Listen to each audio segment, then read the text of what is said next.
From figure skating to action star in the making. Yan ang atake ni Ashley Ortega na magiging bahagi na rin ng lolong pangil ng Maynila. Makichika kay Lars Santiago.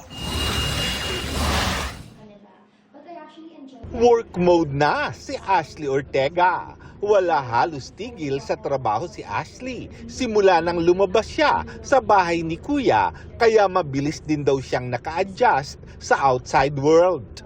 Mula nga sa guestings, heto't ibang Ashley naman ang matutunghayan. Taas mo mga kamay mo!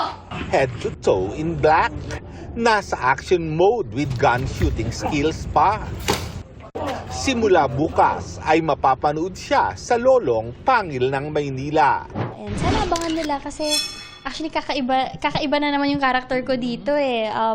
Napasabak po ako sa action. So may mga baril-barilan, may mga fight scenes. So, abangan nila ako doon. Sana matanggap ako ng tao nagpa-fight scene. Pero I'm so happy kasi gusto ko rin po talaga gumawa ng action. Sa mga unang eksena ni Ashley, madalas na si Ruru ang kanyang kaeksena at masaya raw siya na muli silang nagkatrabaho ng kapuso action hero. I'm happy na I got to work with him again. Ang huling beses ko kasi siyang nakatrabaho, parang may destiny pa eh. At si Ruru rin kasi yung isa sa mga artistang nakasama ko nung kakastart ko lang din sa showbiz. So it's nice to work with him again as adults na. Dahil subsub sa trabaho, hindi na raw masyadong nakakapanood si Ashley ng Pinoy Big Brother Celebrity Collab Edition.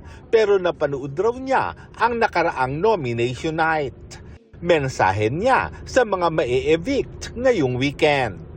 I just wanna let them know na once you're in the outside world, I'll be here to help you process things. Kasi naranasan ko yun, yung paglabas mo, yung parang information overload na mahirap i-process. So I'll be here on the outside world and help you guys process. Kahit Holy Week na sa susunod na linggo, may taping pa rin daw si Ashley.